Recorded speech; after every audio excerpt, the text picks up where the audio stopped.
Hey guys, Mike here. If my voice sounds like crap, then it's because I'm using the internal microphone of the MacBook Pro that I just got. I don't have an office set up. I'm actually up in the north of Catalonia, near the French border, where we have a new house, and it's all in pieces and boxes.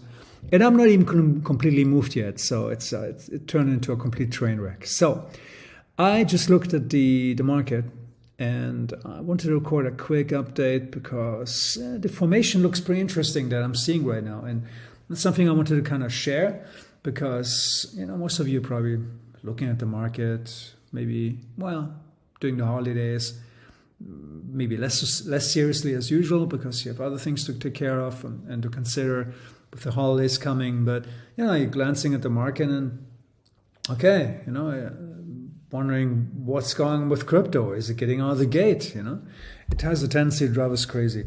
And so I'm looking at the formation right now, and it looks interesting. And why am I saying that? Because, look, it's kind of traced back here a little bit, right? It's early December, and we're kind of wiped out here, right? Let's not sugarcoat it, and then snap back. And I said back then, remember what I said to you guys? I said the most probable scenario is that it'll be kind of painful, right? And I was very honest with you guys about that. Why not, right?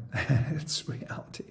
And I was kind of suggesting something like this, right? Remember that? Maybe even like this, and then, maybe a retest, and then boom, eventually. Well, the most positive scenario was really what everyone was hoping for, which is usually the lowest probability scenario, something like this, and then, boom, we're off to the races.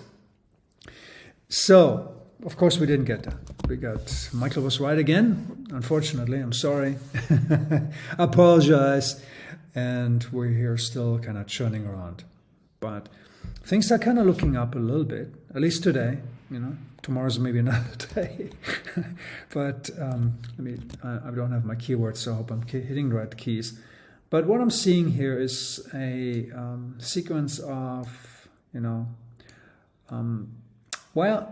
it's interesting. It's actually lower lows and lower highs, right? So kind of like here, 3, 4-ish, don't know how you want to count this, 6, and then we're at 7 right now, right? Okay, boom, boom, boom, boom, boom, boom, boom, something like that, right? And see how we're kind of working with a little bit lower, okay? And that's normal. And normally I would expect this to continue, and I maybe comment it in some point, they're losing their, can I say that? People lose their crap, and and then maybe here it kind of catches, or sometimes it overshoots and really, really triggers a lot of stops and then comes back, fake out. We see that as well. But my point is actually, and that's why I wanted to make this quick update, is this right here. See spike high? We got pretty close, and I find it interesting because if we actually see a break here, this would be very positive. And you can see actually those moving averages. And just for the record, I don't really attribute that much value to moving averages or the crossing thereof because it's usually late. What good does this do me, right? Right here, it's already, okay, right? I guess if you get out here, it's better than on here. Sure, I get that. But in general, moving averages are fairly late. Sometimes when you see a big move, they can catch up quicker. But it doesn't really matter. What I'm seeing though, they kind of start flattening out a bit here. See that? And when I see this here, and if we manage a breach here, and then especially we get confirmation, this would be confirmation right here, and that's what I wanted to convey. Somewhere around 50,600, 700 maybe, right? If it manages to heave its heave its carcass above this, right? Most likely it'll do a retest. I'll tell you this right now, okay? So if it shoots up, maybe even an opportunity to kind of just let it go, and then, right, if you want to swing trade, because it'll probably retest again. But that would really change the dynamics. Because right now, look where we are. We're like, this dynamics are a slow churn. And this this right here looks interesting to me because it has the, how would I phrase that? Like a little twinkle of opportunity here, right? It's basically an attempt to interrupt the current sequence of events, which is, well, by all intents and purposes, lower lows and lower highs. And it's obviously not good because, we might work our way, delete this, we might work our way all the way down here, right? I mean, who knows what, right? That wouldn't be fun, right?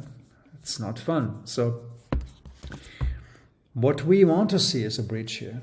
I would be very positive. So we'll see what tomorrow brings.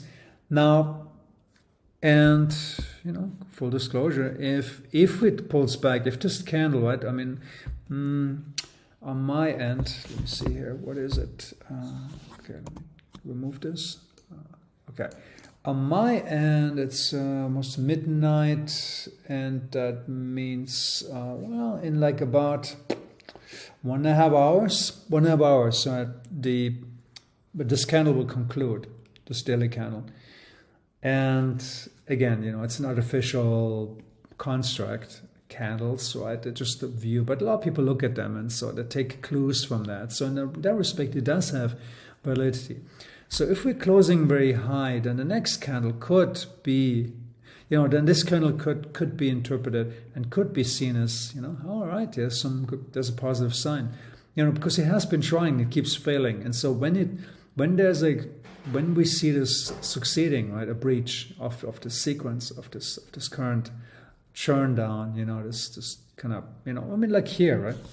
Look at this, right? I mean, it's basically like this, right? And what happened when it was unable to breach this? Let me show you this, just to kind of give you an idea. Yeah, see that? That's how a failure looks like, and that's how a candle would looks like that failed.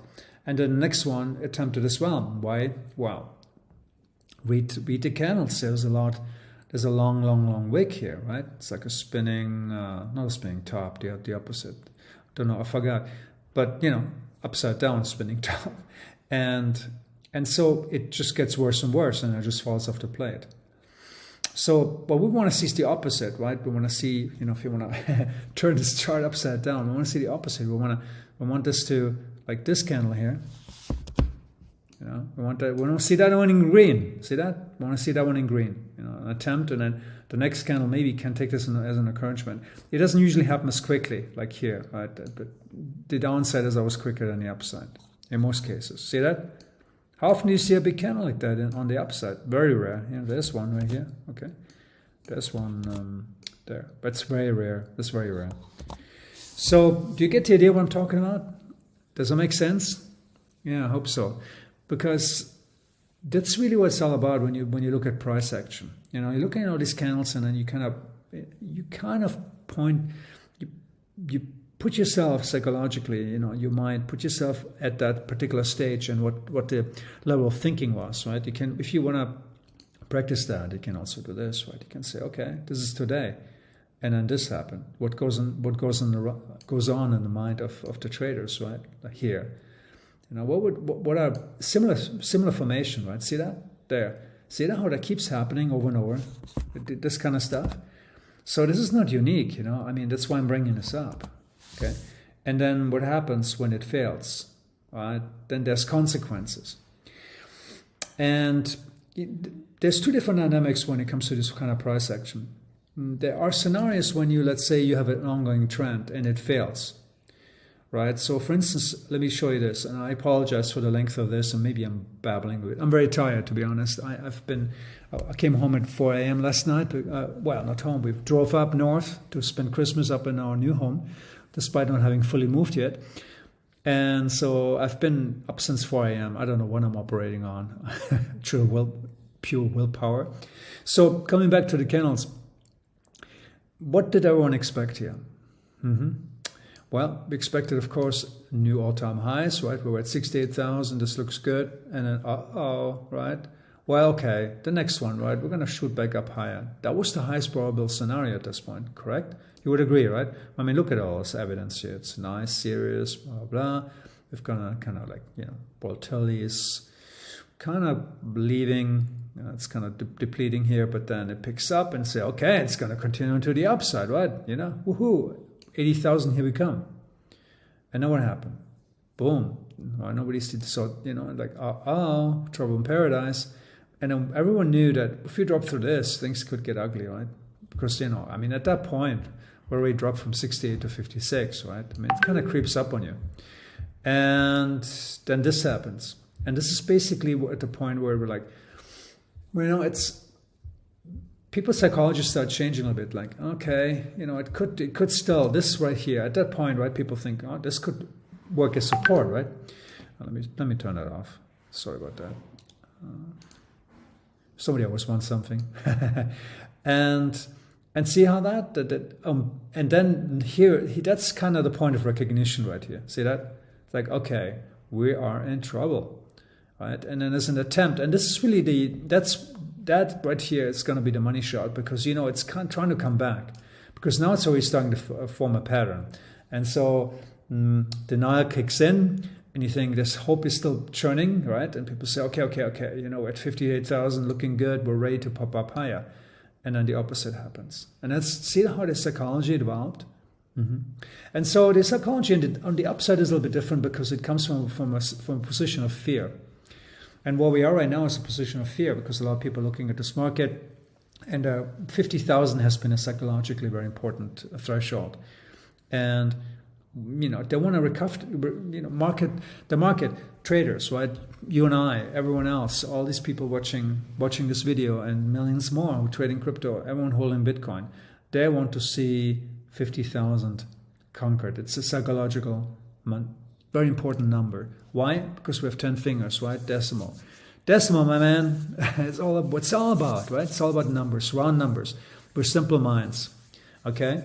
We're simple minds, and so we like round numbers, and the psychology kicks in. 50,000 is the number, and if it pops above here, two things will have happened. We're basically interrupting this flow of lower lows and lower highs, and we're coming back to 50,000, and that could seed the market. That could seed it. I'm not going to say that if this happens, then we're all golden, right? We're out of the woods. No, it's just still going to be churn zone for a while. And then, I think then what we then need to do is basically build the base here, maybe some retest and stuff, and then boom. And once these start swinging up again, then they're much better shape.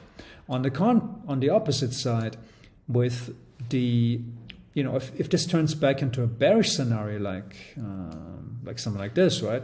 It tries to breach or here, right? That's probably the better analogy. Or do I see another one? Let me see here.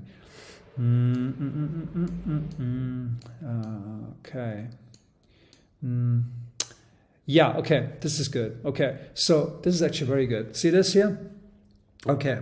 Similar kind of setup, right? I mean, nothing's ever unique. Actually, this was a lot more volatile. That was back in May when we got bitch slapped around for the first time. And so, at that point, it's like, all right, we're back in business, baby. And then this happened. So this is what failure looks like, It's just kind of like, oh, shit, And then there's the consequence, because at that point, the highest probable scenario was, okay, it's going to continue higher, right? Because it interrupted the flow. See that? So this is what the failure would look like, okay? It probably bounce down again and probably breach, fake everyone out, and then there's another attempt, right? And it could go on for quite a while where it works its way lower. And then see how the more failure there is, the more it's like more rocks in the lake, right?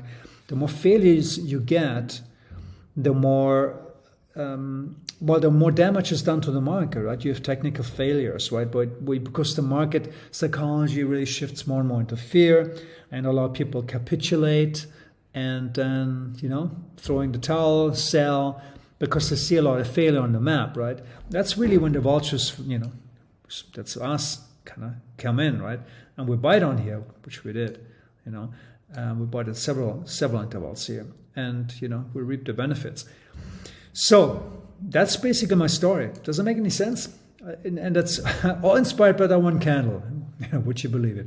Yeah, that's how things happen. One candle sometimes can completely change the dynamics. So I looked at this just now. It's like, okay, this looks interesting.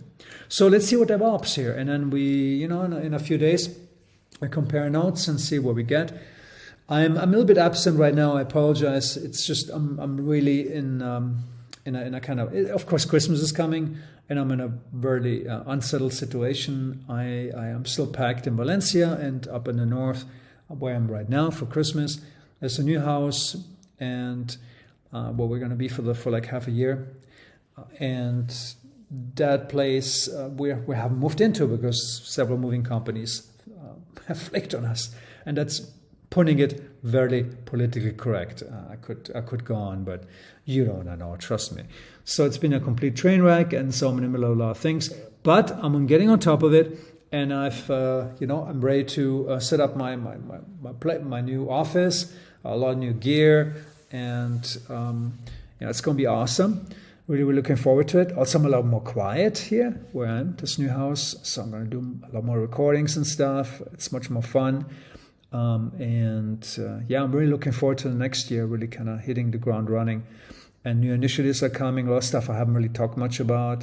Some social media scraping we're doing, some, pretty hardcore data analysis. This project is already in the works, so a lot of really good stuff is coming down the pipe. So, it's going to be fun. All right, I'm rambling, so I'm too tired. I should probably let you guys go. Leaving me only to wish you all a very Merry Christmas if you're, in the US, or if you're celebrating Christmas like me, or Hanukkah. I don't know. I think it's already over for this year, right? Whatever you might be celebrating, right? Enjoy your holidays and enjoy a few, by the way, today is or was winter solstice. So if nothing else, I'm wishing you a happy winter solstice. Days are going to get longer again, and enjoy the cold season, and enjoy the holidays. And I speak to you probably after Christmas, after the 25th, after the 26th. Okay, guys. Thanks for your time, and have a good one. Cheers.